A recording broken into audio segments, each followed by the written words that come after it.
ಸಾಲ ಮನ್ನಾ ವಿಚಾರದಲ್ಲಿ ಪ್ರಧಾನಿ ನರೇಂದ್ರ ಮೋದಿ ಅವರು ರಾಜ್ಯ ಸರ್ಕಾರವನ್ನ ಟೀಕೆ ಮಾಡಿದ್ದಾಯಿತು. ಈಗ ಕ್ಲರ್ಕ್ ವಿಚಾರದಲ್ಲಿ ಕುಮಾರಸ್ವಾಮಿ ಅವರ ಹೆಗಲ ಮೇಲೆ ಬಂದೂಕನ್ನ ಇಟ್ಟು ನೇರವಾಗಿ ಕಾಂಗ್ರೆಸ್ ಅನ್ನ ಶೂಟ್ ಮಾಡ್ತಿದ್ದಾರೆ. ಇದಕ್ಕೆ ಮುಖ್ಯಮಂತ್ರಿ ಕುಮಾರಸ್ವಾಮಿ ಅವರು ಕೂಡ ಅಷ್ಟೇ ತಿರುಗೇಟನ್ನ ಕೊಟ್ಟಿದ್ದಾರೆ. ಸಿದ್ದರಾಮಯ್ಯನವರು ಹಾಗೆ ಕೊಟ್ಟಿದ್ದಾರೆ. ನೋಡಿ ಏನಾಯಿತು.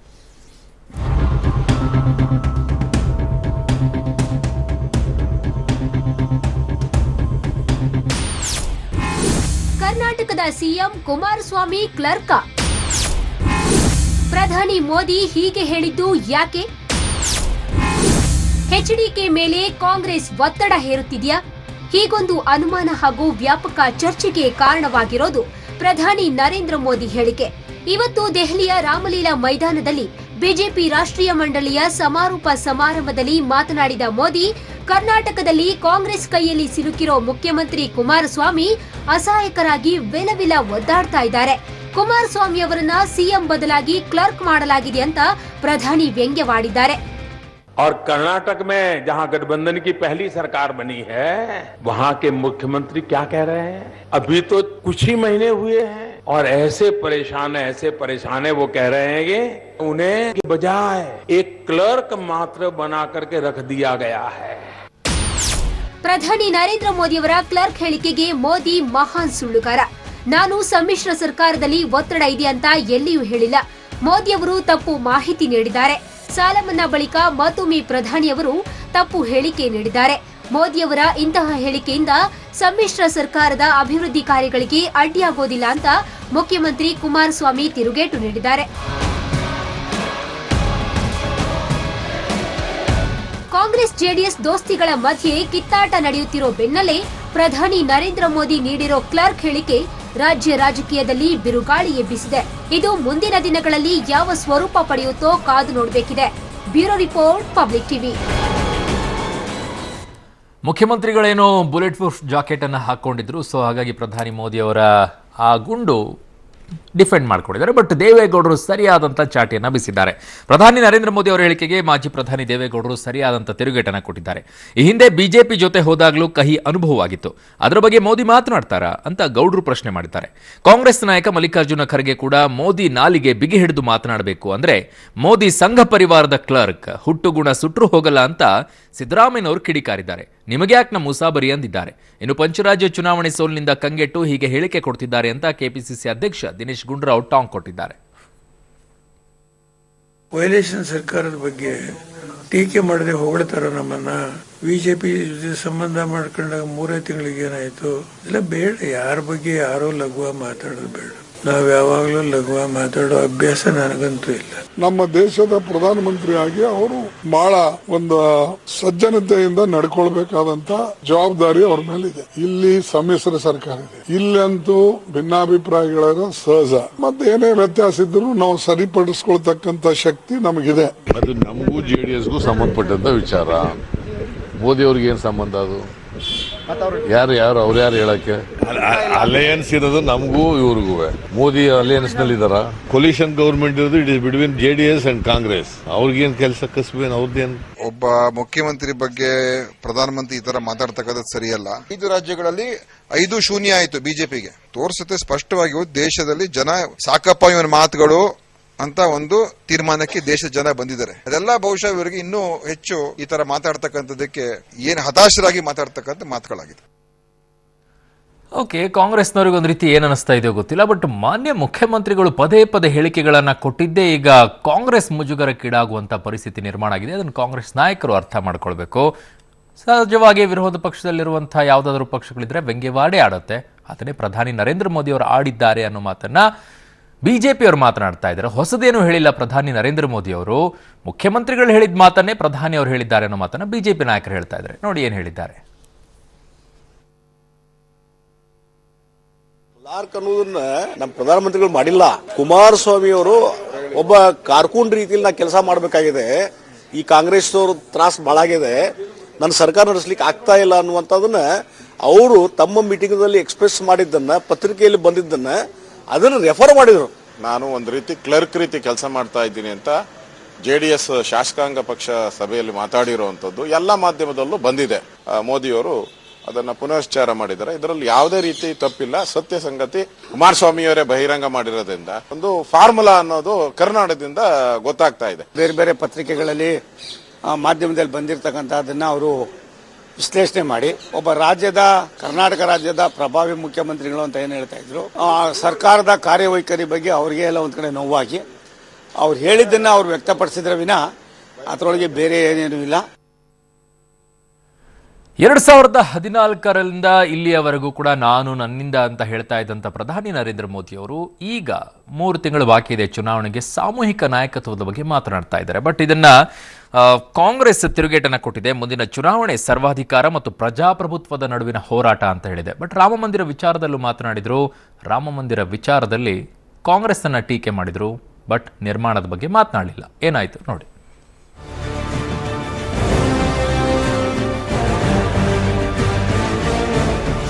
2014ರಲ್ಲಿದ್ದ ಮೋದಿ ಅಲೆ 2019ಕ್ಕೆ ತಣ್ಣಗಾಯ್ತ. 4 ವರ್ಷದಲ್ಲಿ ಮೋದಿ ಸಖ್ಯ ತೊರೆದ 16 ಪಕ್ಷಗಳು. ಲೋಕಸಮರಕ್ಕೆ ಮುನ್ನ ಮೋದಿ ಕನಲಿ ಹೋಗಿದ್ದಾರಾ? 2014ರ ಲೋಕಸಭಾ ಚುನಾವಣೆಯ ವೇಳೆ ಇಡೀ ದೇಶದಲ್ಲಿ ಮೋದಿ ಸುನಾಮಿ ಆವರಿಸಿತ್ತು. 545 ಕ್ಷೇತ್ರಗಳ ಪೈಕಿ ಮೋದಿ ನೇತೃತ್ವದ ಎನ್ಡಿಎ ಮಿತ್ರಕೂಟ ಬರೋಬ್ಬರಿ 336 ಸೀಟ್ಗಳನ್ನ ಜಯಿಸಿತ್ತು. ಈ 336 ಸೀಟುಗಳಲ್ಲಿ ಮೋದಿ ಸಾರಥ್ಯದಲ್ಲಿ ಬಿಜೆಪಿ ಸ್ವಂತವಾಗಿ 282 ಸೀಟುಗಳನ್ನ ಗೆದ್ದಿತ್ತು.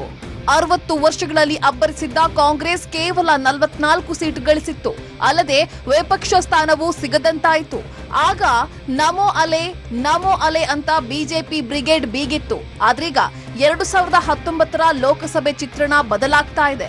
ಎನ್ಡಿಎ ಮಿತ್ರಕೂಟದಲ್ಲಿದ್ದ 29 ಪಕ್ಷಗಳ ಪೈಕಿ 16 ಪಕ್ಷಗಳು ಹೊರಬಂದಿವೆ. ಇದೆಲ್ಲವೂ ಪ್ರಧಾನಿ ಮೋದಿಗೆ ಸಣ್ಣದಾಗಿ ನಡುಕ ಹುಟ್ಟಿಸಿದೆ. ಇದಕ್ಕೆ ಕಾರಣ ಇತ್ತೀಚೆಗೆ ನಡೆದ ಪಂಚರಾಜ್ಯ ಚುನಾವಣೆ.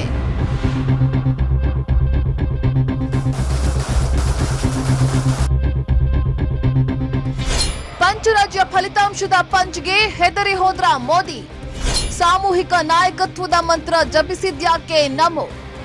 ಇತ್ತೀಚಿನ ಪಂಚರಾಜ್ಯ ವಿಧಾನಸಭಾ ಚುನಾವಣೆಯಲ್ಲಿ ಬಿಜೆಪಿಯ ಭದ್ರಕೋಟೆಯಾಗಿದ್ದ ಮಧ್ಯಪ್ರದೇಶ, ಛತ್ತೀಸ್ಗಢ ಮತ್ತು ರಾಜಸ್ಥಾನದಲ್ಲಿ ಮೋದಿ ಪ್ರಚಾರದ ಹೊರತಾಗಿಯೂ ಬಿಜೆಪಿ ನೆಲಕಚ್ಚಿದೆ. ಈ ಸೋಲಿನಿಂದ ಪ್ರಧಾನಿ ಮೋದಿ ಕನಲಿದ್ದು ಈಗ ಸಾಮೂಹಿಕ ನಾಯಕತ್ವದ ಮಾತನಾಡಿದ್ದಾರೆ.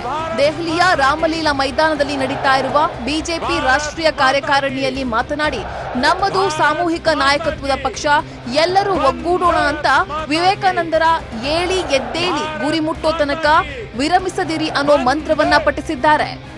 जन सेवा ही प्रभु सेवा है, नर सेवा ही नारायण सेवा है. समता, ममता, समरसता सामाजिक न्याय की सीढ़ियां है. विकास सबका साथ, सबका विकास. विकास से ही देश की शान बढ़ेगी. हमें मिलकर नया भारत बनाना है. ರಾಮ ಮಂದಿರಕ್ಕೆ ಕಾಂಗ್ರೆಸ್ ಅಡ್ಡಿ ಎಂದ ಮೋದಿ. ಮಂದಿರ ನಿರ್ಮಾಣದ ಬಗ್ಗೆ ಪ್ರಸ್ತಾಪಿಸದ ಪ್ರಧಾನಿ. ಇನ್ನು ಅಯೋಧ್ಯೆಯಲ್ಲಿ ರಾಮ ಮಂದಿರ ನಿರ್ಮಾಣಕ್ಕೆ ಕಾಂಗ್ರೆಸ್ ಅಡ್ಡಿಯಾಗಿದೆ. ಕಾಂಗ್ರೆಸ್ನ ವಕೀಲರೊಬ್ಬರು ಸುಪ್ರೀಂ ಕೋರ್ಟ್ ಕಾರ್ಯಕಲಾಪವನ್ನೇ ವಿಳಂಬ ಮಾಡ್ತಿದ್ದಾರೆ ಅಂತ ಕಿಡಿಕಾರಿದ್ರು. ಆದ್ರೆ ಮಂದಿರ ನಿರ್ಮಾಣದ ಬಗ್ಗೆ ಬಿಜೆಪಿಯ ನಡೆಯಾಗ್ಲಿ ಅಥವಾ ಕೇಂದ್ರ ಸರ್ಕಾರ ಸಿದ್ಧವಾಗಿದೆಯೇ ಅನ್ನೋದರ ಬಗ್ಗೆಯಾಗ್ಲಿ ಅಥವಾ ತಮ್ಮ ಅಭಿಪ್ರಾಯವನ್ನಾಗ್ಲಿ ಮೋದಿ ಹೇಳಲಿಲ್ಲ. कांग्रेस नहीं चाहती कि अयोध्या विषय का हल आए. कांग्रेस अपने वकीलों के माध्यम से न्याय प्रक्रिया में बाधा पहुंचाने की कोशिश कर रही है. ರೈತರಿಗೆ ಕನಿಷ್ಠ ಬೆಂಬಲ ಬೆಲೆ ಮೂಲಕ ಆದಾಯ ದ್ವಿಗುಣಗೊಳಿಸುವ ಸ್ವಾಮಿನಾಥನ್ ಸಮಿತಿ ಶಿಫಾರಸ್ಸಿನ ಜಾರಿಗೆ ಪ್ರಾಮಾಣಿಕ ಪ್ರಯತ್ನವನ್ನು ಮಾಡಿದ್ದೇವೆ ಅಂತ ಆಶ್ವಾಸನೆ ನೀಡಿದ್ರು. ಕಾಂಗ್ರೆಸ್ಗೆ ಲೂಟಿಕೋರರ ಸರ್ಕಾರ ಬೇಕು, ಆದ್ರೆ ನಾವು ಸದೃಢ ಸರ್ಕಾರ ನೀಡಿದ್ದೇವೆ. ದೇಶ ಲೂಟಿ ಮಾಡಿರೋ ಚೋರರನ್ನ ಈ ಚೌಕಿದಾರ ಬಿಡಲ್ಲ, ಇನ್ನೂ ಮಾಡೋದಿದೆ, ಆದ್ರೆ ಹಿಂದೆ ಬಿದ್ದಿಲ್ಲ ಅಂದ್ರು. ಸರ್ದಾರ್ ವಲ್ಲಭಾಯ್ ಪಟೇಲರು ಮೊದಲು ಪ್ರಧಾನಿಯಾಗಿದ್ರೆ ದೇಶದ ಪಥವೇ ಬದಲಾಗ್ತಾ ಇತ್ತು. ಅಟಲ್ ಮತ್ತೊಂದು ಅವಧಿಗೆ ಪ್ರಧಾನಿಯಾಗಿದ್ರೆ ಭಾರತ ಮತ್ತೊಂದು ಹಂತದಲ್ಲಿ ಇರ್ತಾ ಇತ್ತು ಅಂದ್ರು. ಮೇಲ್ವರ್ಗದ ಬಡವರಿಗೆ ಶಿಕ್ಷಣ, ಉದ್ಯೋಗದಲ್ಲಿ 10% ಮೀಸಲಾತಿಯನ್ನ ಕೆಲವರು ದಾರಿ ತಪ್ಪಿಸ್ತಾ ಇದ್ದಾರೆ ಅಂತ ಟೀಕಿಸಿದ್ರು. Bureau report, public TV.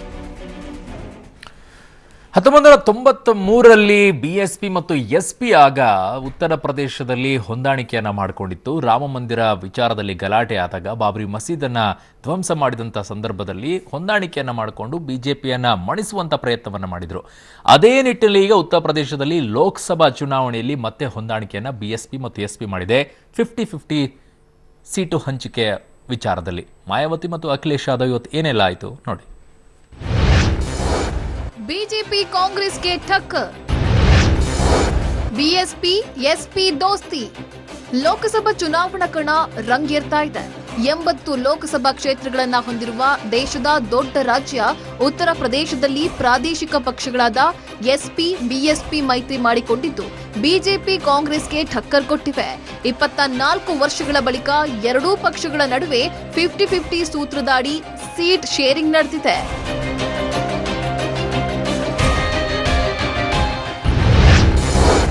Cycle ಆನೆ 50-50 ಫಾರ್ಮುಲಾ. 80 ಲೋಕಸಭಾ ಕ್ಷೇತ್ರಗಳಲ್ಲಿ ಬಿಎಸ್ಪಿ 38, ಎಸ್ಪಿ 38ರಲ್ಲಿ ಸ್ಪರ್ಧೆ ಮಾಡಿದ್ರೆ ಅಜಿತ್ ಸಿಂಗ್ ರವರ RLDಗೆ 2 ಕ್ಷೇತ್ರಗಳನ್ನ ಬಿಟ್ಟುಕೊಟ್ಟಿವೆ. ಕಾಂಗ್ರೆಸ್ ಅಧ್ಯಕ್ಷ ರಾಹುಲ್ ಗಾಂಧಿ ಮತ್ತು ಸೋನಿಯಾ ಗಾಂಧಿ ಪ್ರತಿನಿಧಿಸಿರೋ ಅಮೇಥಿ ಮತ್ತು ರಾಯ್ಬರೇಲಿಯಲ್ಲಿ ಸ್ಪರ್ಧಿಗಳನ್ನ ಹಾಕಿಲ್ಲ. ಇನ್ನು 2014ರಲ್ಲಿ ಉತ್ತರ ಪ್ರದೇಶದಲ್ಲಿ ಭರ್ತಿ 71 ಕ್ಷೇತ್ರಗಳನ್ನ ಗೆದ್ದಿದ್ದ ಬಿಜೆಪಿಗೆ ಈ ಬಾರಿ ಕೇವಲ 21ರಲ್ಲಿ ಮಾತ್ರವೇ ಗೆಲ್ಲಲಿದೆ ಅಂತ ವಿಶ್ಲೇಷಿಸಲಾಗಿದೆ.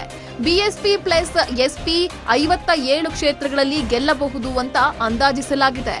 ಲಕ್ನೋದಲ್ಲಿ ಜಂಟಿ ಸುದ್ದಿಗೋಷ್ಠಿ ನಡೆಸಿದ ಮಾಯಾವತಿ, ಅಖಿಲೇಶ್ ಯಾದವ್ ಇಬ್ಬರು ಕಾಂಗ್ರೆಸ್ ಬಿಜೆಪಿ ವಿರುದ್ಧ ವಾಗ್ದಾಳಿ ನಡೆಸಿದ್ರು. बीएसपी 38 लोकसभा की सीटों पर और एसपी 38 लोकसभा की सीटों पर मिलकर ये चुनाव लड़ेगी. अमेठी व रायबरेली कांग्रेस पार्टी के साथ बिना कोई गठबंधन किए हुए ही इस पार्टी के लिए छोड़ दिए हैं. भाजपा के अहंकार का विनाश करने के लिए बहुजन समाज पार्टी और समाजवादी पार्टी का मिलना बहुत जरूरी था और हमें खुशी होगी कि उत्तर प्रदेश से फिर एक प्रधानमंत्री बने. ಇನ್ನು ಕಾಂಗ್ರೆಸ್ನ ಬದಿಗೊತ್ತಿರುವ ಎಸ್ಪಿ ಬಿಎಸ್ಪಿ ನಡೆ ಬಗ್ಗೆ ಬೆಂಗಳೂರಿನಲ್ಲಿ ಪ್ರತಿಕ್ರಿಯೆ ಕೊಟ್ಟ ಮಲ್ಲಿಕಾರ್ಜುನ ಖರ್ಗೆ ಈ ರೀತಿ ಹೇಳಿದ್ರು. ಈಗಾಗಲೇ ನಾವು ಅನೇಕ ರಾಜ್ಯಗಳಲ್ಲಿ ಮೈತ್ರಿ ಅಲಯನ್ಸ್ ಬಗ್ಗೆ ಮಾತನಾಡಿದ್ದೇವೆ. ಇಲ್ಲಿ ಉತ್ತರ ಪ್ರದೇಶದಲ್ಲಿ ಒಂದು ಆತುರದ ನಿರ್ಣಯವನ್ನು ಅವರು ತೆಗೆದುಕೊಂಡಿದ್ದಾರೆ. ನೋಡೋಣ ಅಂತಿಮವಾಗಿ ಏನಾಗ್ತದೆ. ಕೊನೆಗೇನಿಲ್ಲ ಅಂತಂದ್ರೆ ಜಾತ್ಯತೀತ ತತ್ವಕ್ಕೆ ಬೆಂಬಲ ಕೊಡಬೇಕಾದ್ರೆ ನಮ್ಮ ರೋಲ್ ಏನ್ ಮಾಡಬೇಕು ಅಥವಾ ನಾವು ಹೇಗೆ ನಡ್ಕೊಳ್ಬೇಕು ಅದನ್ನ ಮಾಡ್ತೇವೆ. ಆದ್ರೆ ಸಿಬಿಐಗೆ ಹೆದರಿರುವ ಮಾಯಾವತಿ ಮತ್ತು ಅಖಿಲೇಶ್ ಯಾದವ್ ಚುನಾವಣೆಯ ಬಳಿಕ ಯಾವ ಪಕ್ಷಕ್ಕೆ ಹೆಚ್ಚಿನ ಬಹುಮತ ಬರುತ್ತೋ ಅಥವಾ ಸರ್ಕಾರ ಅಧಿಕಾರಕ್ಕೆ ಬರುತ್ತೋ ಆಗ ಬೆಂಬಲ ನೀಡಲಿದ್ದಾರೆ ಅಂತಲೂ ಚರ್ಚೆ ಆಗ್ತಾ ಇದೆ. Bureau report, public TV. ಈ ಹೊಂದಾಣಿಕೆ ಕಾರಣ ಆಗಿರೋದು 2 ಉಪಚುನಾವಣೆಗಳು ನಡೀತು. ಆ ಸಂದರ್ಭದಲ್ಲಿ BSP ಮತ್ತು SP ಹೊಂದಾಣಿಕೆಯನ್ನ ಮಾಡಿಕೊಂಡಿತ್ತು. ಹೊಂದಾಣಿಕೆಯನ್ನ ಮಾಡಿಕೊಂಡಾಗ ಬಿಜೆಪಿಯನ್ನ ಸೋಲಿಸೋಕೆ ಸುಲಭವಾಯಿತು. ಅದರಲ್ಲೂ ಕೂಡ ಮುಖ್ಯಮಂತ್ರಿ ಮತ್ತು ಉಪಮುಖ್ಯಮಂತ್ರಿ ಇಬ್ಬರೂ ಕೂಡ ತ್ಯಜಿಸಿದಂಥ 2 ಸ್ಥಾನಗಳನ್ನು SP ಮತ್ತು BSP ದೊಡ್ಡ ಮಟ್ಟದಲ್ಲಿ ಗೆಲುವನ್ನು ಸಾಧಿಸಿಕೊಳ್ತು. ಅದೊಂದು ಶಕ್ತಿ ತುಂಬಿತು. ಹಾಗಾಗಿ ಕಾಂಗ್ರೆಸ್ಗೆ ಒಂದು ದೊಡ್ಡ ನಷ್ಟ ಅಂತ ಹೇಳಿದ್ರು. BSP SPಗೆ ಯಾವ ರೀತಿ ಪ್ಲಸ್ ಪಾಯಿಂಟ್ ಆಗುತ್ತೆ ಅನ್ನೋದು ಪ್ರಶ್ನೆ. ಆದರೆ ಆಗ 93ರಲ್ಲಿ ಬಿಜೆಪಿ ಅಷ್ಟೊಂದು ದೊಡ್ಡ ಮಟ್ಟದಲ್ಲಿ ಬುನಾದಿಯನ್ನು ಹೊಂದಿಕೊಂಡಿರಲಿಲ್ಲ. ಬಟ್ ಈಗ ಗಟ್ಟಿಯಾಗಿ ಬೇರಿರೋದ್ರಿಂದ ಹೇಗೆ ಎಫೆಕ್ಟ್ ಆಗುತ್ತೆ ಅನ್ನೋದನ್ನ ಆಮೇಲೆ ನೋಡೋಣ. ಚುನಾವಣೆ ಆದ್ಮೇಲೆ ಗೊತ್ತಾಗುತ್ತೆ. ಇನ್ನು ಮೇಲ್ವರ್ಗದ ಬಡವರಿಗೆ ಶಿಕ್ಷಣ ಉದ್ಯೋಗದಲ್ಲಿ 10% ಮೀಸಲಾತಿ ನೀಡುವ ಪ್ರಧಾನಿ ಮೋದಿ ಅವರ ಮಹತ್ವಾಕಾಂಕ್ಷೆಯ ಮಸೂದೆಗೆ ರಾಷ್ಟ್ರಪತಿಗಳ ಅಂಕಿತ ಸಿಕ್ಕಿದೆ. ಸಂವಿಧಾನದ 124ನೇ ತಿದ್ದುಪಡಿ ತರುವ ನಿಟ್ಟಿನಲ್ಲಿ ಲೋಕಸಭೆ ಮತ್ತು ರಾಜ್ಯಸಭೆಯಲ್ಲಿ 2 ದಿನಗಳ ಹಿಂದಷ್ಟೇ ವಿಧೇಯಕ ಪಾಸ್ ಆಗಿತ್ತು. ಇದೀಗ ರಾಷ್ಟ್ರಪತಿಗಳು ಸಹಿ ಹಾಕಿದ್ದು ಮಸೂದೆಗೆ ಕಾನೂನು ರೂಪ ಸಿಕ್ಕಿದೆ. ಬ್ರಾಹ್ಮಣರು, ಜಾಟರು, ಗುಜ್ಜರ್, ಪಟೇಲರು, ಕಾಪು ಸೇರಿದಂತೆ ಮೇಲ್ವರ್ಗದ ಬಡವರಿಗೆ ಪ್ರಸ್ತುತ ಶೈಕ್ಷಣಿಕ ವರ್ಷದಿಂದಲೇ 10% ಮೀಸಲಾತಿ ಸಿಗುವ ಸಾಧ್ಯತೆ ಇದೆ.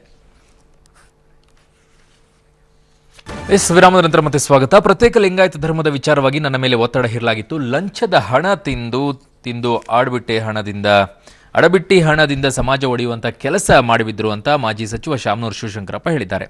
ಪ್ರತ್ಯೇಕ ಸಮಿತಿಯಲ್ಲಿದ್ದ ಸಚಿವರು ಸೋತಿದ್ದಾರೆ. ಆದರೆ ಎಂಬಿ ಪಾಟೀಲ್ ಮಾತ್ರ ಕೋಟಿ ಹಣ ಚೆಲ್ಲಿ ಗೆದ್ದಿದ್ದಾರೆ. ನನ್ನ ಮಗನ ವಿರುದ್ಧ ಪ್ರತ್ಯೇಕತೆ ವಿಷಯ ಎತ್ತಿಗಟ್ಟಿ ಸೋಲಿಸಿದ್ರು. ಈ ಹೋರಾಟದಲ್ಲಿ ನನ್ನ ಮಗನೂ ಬಲಿಯಾದ ಅಂತ ಹೇಳಿದ್ದಾರೆ. ದಾವಣಗೆರೆಯಲ್ಲಿ ಮಾತನಾಡಿ ವೀರಶೈವ ಲಿಂಗಾಯತ ಎರಡೂ ಒಂದೇ, ಆದರೆ ಕೆಲವರು ನಮ್ಮ ಒಗ್ಗಟ್ಟು ಒಡೆಯಲು, ನೆಮ್ಮದಿ ಹಾಳು ಮಾಡಲು ಮುಂದಾಗಿದ್ರು ಅಂತಲೂ ಆರೋಪ ಮಾಡಿದರು.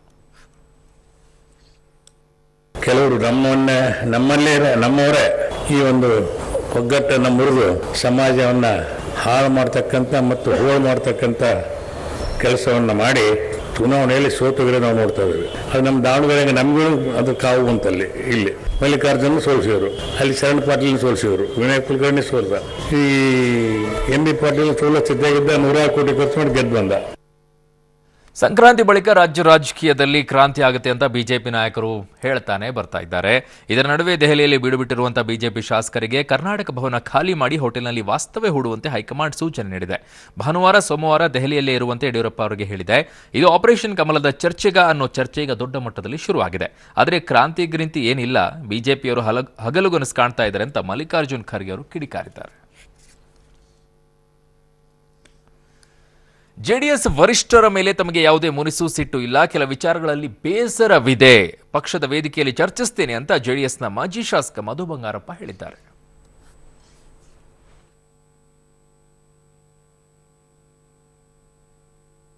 ಉಡುಪಿಯ ಮಲ್ಪೆಯಿಂದ 7 ಜನ ನಾಪತ್ತೆಯಾಗಿದ್ದರು ಮೀನುಗಾರರು. ಅದರ ಕುರಿತು ಒಂದಿಷ್ಟು ಮಾಹಿತಿ ಈಗ ಸಿಗ್ತಾ ಇದೆ. ಏನಾಗಿದೆ ಅಪ್ಡೇಟ್ಸ್ ನೋಡಿ.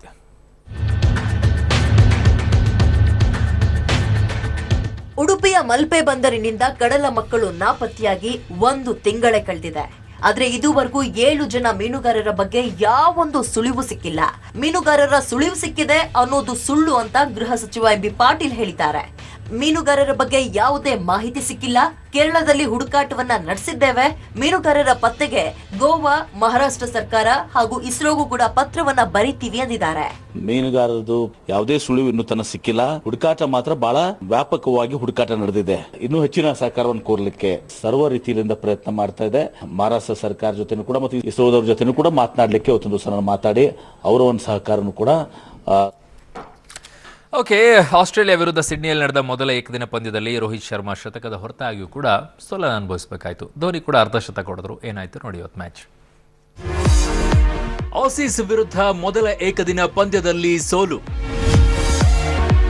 ರೋಹಿತ್ ಶತಕ, ಧೋನಿ ಅರ್ಧಶತಕ ವ್ಯರ್ಥ. ಆಸೀಸ್ ನೆಲದಲ್ಲಿ ಟೆಸ್ಟ್ ಸರಣಿ ಗೆದ್ದು ಬಿಗಿದ್ದ ಟೀಂ ಇಂಡಿಯಾಗೆ ಏಕದಿನ ಸರಣಿಯ ಮೊದಲ ಪಂದ್ಯದಲ್ಲಿ ಆಘಾತವಾಗಿದೆ. ಸಿಡ್ನಿಯಲ್ಲಿ ನಡೆದ ಮೊದಲ ಏಕದಿನ ಪಂದ್ಯದಲ್ಲಿ 34 ರನ್ಗಳಿಂದ ಸೋಲು ಕಂಡಿದೆ. ಮೊದಲು ಬ್ಯಾಟಿಂಗ್ ನಡೆಸಿದ ಆಸ್ಟ್ರೇಲಿಯಾ 288 ರನ್ಗಳ ಬೃಹತ್ ಮೊತ್ತವನ್ನ ಪೇರಿಸಿತು. ಗುರಿ ಬೆನ್ನತ್ತಿದ ಭಾರತಕ್ಕೆ ಆರಂಭಿಕ ಆಘಾತವಾಯಿತು. ಧವನ್ ಮತ್ತು ಕೊಹ್ಲಿ ಬೇಗ ವಿಕೆಟ್ ಒಪ್ಪಿಸಿದ್ರು. ನಂತರ ರೋಹಿತ್ 133 ರನ್ ಸಿಡಿಸಿ 22ನೇ ಶತಕ ದಾಖಲಿಸಿ ಗಂಗೂಲಿ ದಾಖಲೆಯನ್ನ ಸರಿಗಟ್ಟಿದ್ರು. ಧೋನಿ 51 ರನ್ ಗಳಿಸಿದ್ರು. ಆದರೂ 9 ವಿಕೆಟ್ ಕಳೆದುಕೊಂಡು 254 ರನ್ ಗಳಿಸಲಷ್ಟೇ ಶಕ್ತವಾಯಿತು. ಏಕದಿನ ಕ್ರಿಕೆಟ್ನಲ್ಲಿ 10,000 ರನ್ ಗಳಿಸಿದ ಧೋನಿ ಈ ಪಂದ್ಯದಲ್ಲಿ 1 ರನ್ ಗಳಿಸುತ್ತಿದ್ದಂತೆಯೇ ಧೋನಿ 10,000 ರನ್ ದಾಖಲಿಸಿದ್ರು. ಈ ಮೂಲಕ ಏಕದಿನ ಅಂತಾರಾಷ್ಟ್ರೀಯ ಕ್ರಿಕೆಟ್ನಲ್ಲಿ 10,000 ರನ್ ಮೈಲುಗಲ್ಲು ತಲುಪಿದ ಭಾರತದ 5ನೇ ಹಾಗೂ ವಿಶ್ವದ 13ನೇ ಆಟಗಾರ ಅನ್ನೋ ಹೆಗ್ಗಳಿಕೆಗೆ ಪಾತ್ರರಾದರು. ಏಕದಿನ ಕ್ರಿಕೆಟ್ನಲ್ಲಿ ಟಾಪ್ 5 ಸಾರ್ವಕಾಲಿಕ 10,000 ರನ್ ಗಳಿಸಿದವರ ದಾಖಲೆ ನೋಡೋದಾದ್ರೆ ಸಚಿನ್ 18,426 ರನ್ಗಳನ್ನ 463 ಪಂದ್ಯಗಳಿಂದ ಗಳಿಸಿದ್ರೆ, ಸೌರವ್ ಗಂಗೂಲಿ 311 ಪಂದ್ಯಗಳಿಂದ 11,363 ರನ್ಗಳನ್ನ ಗಳಿಸಿದ್ದಾರೆ. ಇನ್ನು ವಾಲ್ ಅಂತಾನೆ ಕರೆಸಿಕೊಳ್ಳೋ ದ್ರಾವಿಡ್ 344 ಪಂದ್ಯಗಳಿಂದ 10,889 ರನ್ಗಳನ್ನ ಗಳಿಸಿದ್ದಾರೆ. ಇನ್ನು ವಿರಾಟ್ ಕೊಹ್ಲಿ 217 ಪಂದ್ಯಗಳಿಂದ 10,235 ರನ್ಗಳನ್ನ ಗಳಿಸಿದ್ರೆ, Dhoni 333 ಪಂದ್ಯಗಳಿಂದ 10,000 ರನ್ಗಳನ್ನ ಪೂರೈಸಿದ್ದಾರೆ.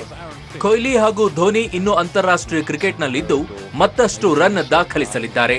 Bureau report, public. Rebel star Ambareesh ಸ್ಮರಣಾರ್ಥ ಮಂಡ್ಯದಲ್ಲಿ ಅಭಿಮಾನಿಗಳ ಸಂಘ ನುಡಿ ನಮನ ಕಾರ್ಯಕ್ರಮವನ್ನು ಇವತ್ತು ಹಮ್ಮಿಕೊಳ್ಳಲಾಗಿತ್ತು. ವಿಶ್ವೇಶ್ವರಯ್ಯ ಮೈದಾನದಲ್ಲಿ ನಡೀತಾ ಇರುವಂತಹ ಕಾರ್ಯಕ್ರಮದಲ್ಲಿ ಅಂಬರೀಶ್ ಪತ್ನಿ ಸುಮಲತಾ, ಪುತ್ರ ಅಭಿಷೇಕ್, ನಟ ನಿರ್ಮಾಪಕ ರಾಕ್ಲೈನ್ ವೆಂಕಟೇಶ್, ದೊಡ್ಡಣ್ಣ, ಶಿವರಾಜ್ ಕುಮಾರ್ ಸೇರಿದಂತೆ ಚಿತ್ರರಂಗದ ಗಣ್ಯರು, ಪಬ್ಲಿಕ್ ಟಿವಿಯ ಮುಖ್ಯಸ್ಥರಾಗಿರುವಂತಹ HR ರಂಗನಾಥ್ ಸರ್ ಕೂಡ ಭಾಗಿಯಾಗಿದ್ದರು. ಕ್ರೀಡಾಂಗಣದ ವೇದಿಕೆಯಲ್ಲಿ ಅಂಬಿ ಬೃಹತ್ ಭಾವಚಿತ್ರಕ್ಕೆ ಹೂವಿನ ಅಲಂಕಾರ ಮಾಡಲಾಗಿದ್ದು, ಅಂಬಿಯ ವಿವಿಧ ವಯೋಮಾನದ ಭಾವಗಳು ಗಮನ ಸೆಳೆದವು.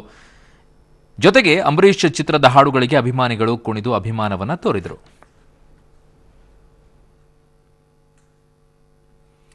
ಇನ್ನು ಅಂಬರೀಶ್ ಸಾವಿನಿಂದ ಮನನೊಂದು ಆತ್ಮಹತ್ಯೆಗೆ ಶರಣಾದಂಥ ಮದ್ದೂರಿನ ಹೊಟ್ಟೆಗೌಡನ ದೊಡ್ಡ ಗ್ರಾಮದ ಅಭಿಮಾನಿ ತಮ್ಮಯ್ಯ ನಿವಾಸಕ್ಕೆ ಸುಮಲತಾ ಮತ್ತು ಅಭಿಷೇಕ್, ರಾಕ್ಲೈನ್ ವೆಂಕಟೇಶ್, ದೊಡ್ಡಣ್ಣ ಭೇಟಿ ನೀಡಿ ಸಾಂತ್ವನ ಹೇಳಿದರು. ಜೊತೆಗೆ 30,000 ಪರಿಹಾರದ ಚೆಕ್ ಅನ್ನು ವಿತರಿಸಿದರು. ಜೊತೆಗೆ ಬಸ್ ದುರಂತದಲ್ಲಿ ಕನಕಮರಡಿಯಲ್ಲಿ ಏನು ಬಸ್ ದುರಂತ ಆಗಿತ್ತು, ಅಲ್ಲಿ ಸಾವನ್ನಪ್ಪಿದವರಿಗೂ ಕೂಡ ಸಹಾಯವನ್ನ ಮಾಡಿದ್ದಾರೆ.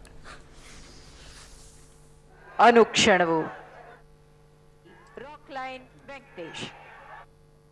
ಒಂದು ಶ್ರದ್ಧಾಂಜಲಿ ಸಭೆಯನ್ನ ನಾವು ಮಾಡ್ತಾ ಇದ್ದೇವೆ. ಡಾಕ್ಟರ್ ರಾಜ್ಕುಮಾರ್ ಅವರ ಸುಪುತ್ರರಾದ ಡಿ ಚಂದ್ರ ನಿಮ್ಮಲ್ಲಿ ಯಾರೂ ನಾನು ಸೇರಿದಂತೆ ಅಂಬರೀಷ್ ಜೊತೆ ಆಕ್ಟಿಂಗ್ ಮಾಡಿಲ್ಲ, ಆದರೂ ಇಲ್ಲಿಗೆ ಬಂದಿದ್ದೀವಿ. ಇದು ಒಬ್ಬ ಒಳ್ಳೆ ಕಲಾವಿದನಿಗೆ ಒಳ್ಳೆ ಮಣ್ಣಿನ ಗುಣದ ಜನ ನಿಮ್ಮಂಥವ್ರು ತೋರಿಸ್ತಿರೋರು, ನಮ್ಮಂಥವ್ರು ತೋರಿಸ್ತಿರೋ ಋಣದ ಸಂದಾಯ ಅಷ್ಟೆ. ಇದು ನಮ್ಮ ಋಣ. ಅಂಬರೀಷ್ ಭಾಷೆ ಮತ್ತು ಮಾತು ಭಾಳ ಜನಕ್ಕೆ ಗಡಸು ಅನ್ನಿಸ್ತಿತ್ತು. ಎಲ್ಲರೂ ಹೇಳ್ತಾರಪ್ಪ, ಅವ್ರು ಮಾತಾಡ್ತಾ ಇದ್ದಾಗಲ್ಲ ಕುತ್ಕಳ ಅಂತಿದ್ರು ಅಂತನೋ, ಅಥವಾ ಯಾವುದೋ ಒಂದು ಮಗ ಅಂತ ಬೈದು ಬಿಡ್ತಿದ್ರು ಅಂತನೋ ಎಲ್ಲ ಹೇಳ್ತಾರೆ. ಕೆಲವರು ಬೈದಾಗ ಮಾತ್ರ ಸುಮ್ಮನಿರ್ತೀವಿ, ಬೇರೆ ಅವನು ಬೈದ್ರೆ ಕಪಾಳಕ್ಕೆ ಹಾಕ್ತೀವಿ ನಾವು ತಿರುಗಿಸಿ. ಈ ಶಕ್ತಿಯನ್ನು ಹೊಂದಿದ್ದ ಅಂಬರೀಷು, ನಾನು ಕಳೆದಂತಹ ಕೆಲವು ಕಾಲವನ್ನು ಅವ್ರ ಜೊತೆಗೆ ಹೇಳಿದ್ದೆ. ನಾನು ನಿಮ್ಗೊಂದು 2 ಮಾತು ಹೇಳಬೇಕು ಅನ್ನೋ ಕಾರಣಕ್ಕೋಸ್ಕರ ಬಂದೆ ಅಷ್ಟೆ.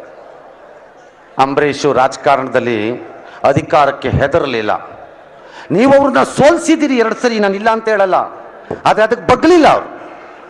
ಯಾಕೆ ಅಂದರೆ ಈ ರಾಜಕಾರಣನೇ ನನ್ನ ಜೀವನ ಅಂತ ಅನ್ಕೊಂಡಿರಲಿಲ್ಲ ಆ ವ್ಯಕ್ತಿ. ಕ್ಷೇತ್ರದಲ್ಲೂ ಅವರು ಮಾಡಿದಂಥ ಕೆಲಸಗಳು ಸೂರ್ಯ ಚಂದ್ರ ಇರೋವರೆಗೂ ಯಾರು ಮರೆಯಕ್ಕೆ ಸಾಧ್ಯ ಇಲ್ಲ ಅಂತ ಹೇಳಕ್ಕೆ ಇಷ್ಟಪಡ್ತೀನಿ. ಕನ್ನಡ ಚಿತ್ರರಂಗದಲ್ಲಿ ಡಾಕ್ಟರ್ ರಾಜ್ಕುಮಾರ್ ಅವರ ಒಂದು ಕನಸು ಕಲಾವಿದರಿಗೆ ಒಂದು ಸೂರು ಕಟ್ಟಬೇಕು ಅನ್ನೋ ಒಂದು ಆಸೆ ಇತ್ತು ಅವರಿಗೆ. ಯಾವುದೇ ಸಂದರ್ಭದಲ್ಲೂ ಅವರು ತುಂಬಾ ಪ್ರಯತ್ನ ಪಟ್ಟರು, ಆಗಲಿಲ್ಲ. ಓಕೆ, ಈಗ ಬಿಗ್ ಬುಲೆಟಿನ್ ಮುಗಿಸುವಂತಹ ಸಮಯ. ಈಗ ಬಪ್ಪರೆ ಮೋದಿ ಅನ್ನೋ ವಿಶೇಷ ಕಾರ್ಯಕ್ರಮ ಪ್ರಸಾರವಾಗುತ್ತೆ. ನೆನಪಿರಲಿ, ನ್ಯೂಸ್ ಅಂದರೆ ಪಬ್ಲಿಕ್ ಟಿವಿ.